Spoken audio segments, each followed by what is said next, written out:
there wasn't any information yet in the region about whether or not there was a real problem with artisanal and legacy pollution. Artisanal and legacy pollution is pollution for which there are no firms or companies that you can hold them accountable. Either the companies have left already or it's small scale. It's like communities or families. Think about leather tanning or small scale battery recycling, those kinds of areas. But we didn't really have knowledge about how big a problem this was and how severe a problem it might pose to communities. So the decision was made to do an inventory, both to assess how many of these sites were, what the main contaminants might be, look at the number of people that might be affected by them, and then look at how severe the effects might be. We worked with the countries closely. Actually, I should say our grantee, Blacksmith, worked very closely with the countries to build the skills to be able to continue the inventory and to expand the inventory. In addition, one component of the project actually worked with countries to pilot community cleanup activities.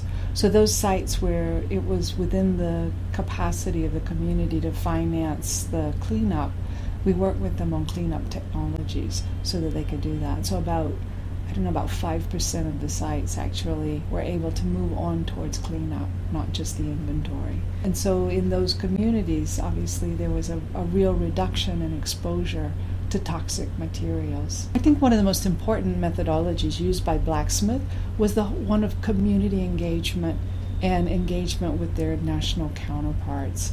They were able to very firmly embed this activity within ongoing streams of work in the 16 countries in which they worked.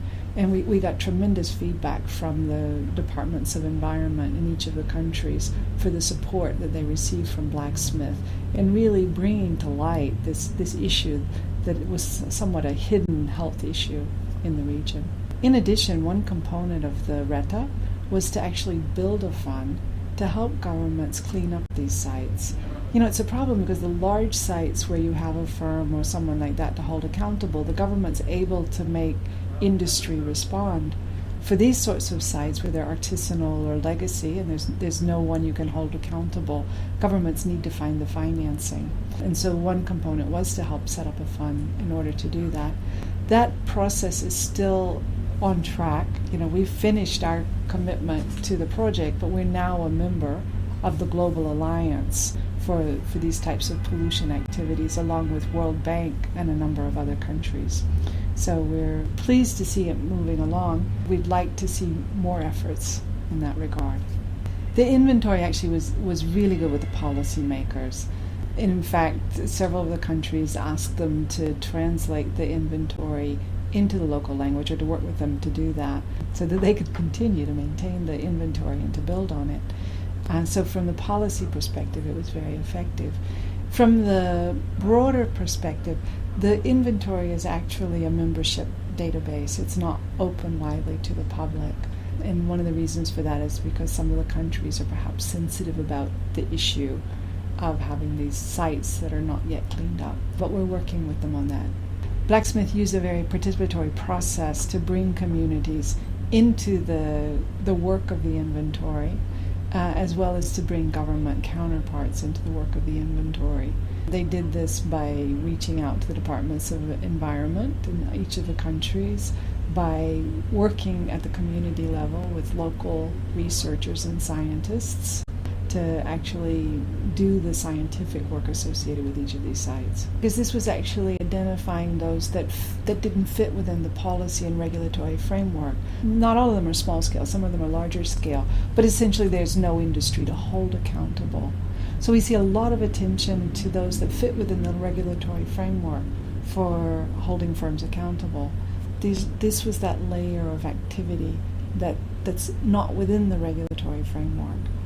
Because there's no one to hold accountable, then it really means that either local governments, communities, or national governments need to step in.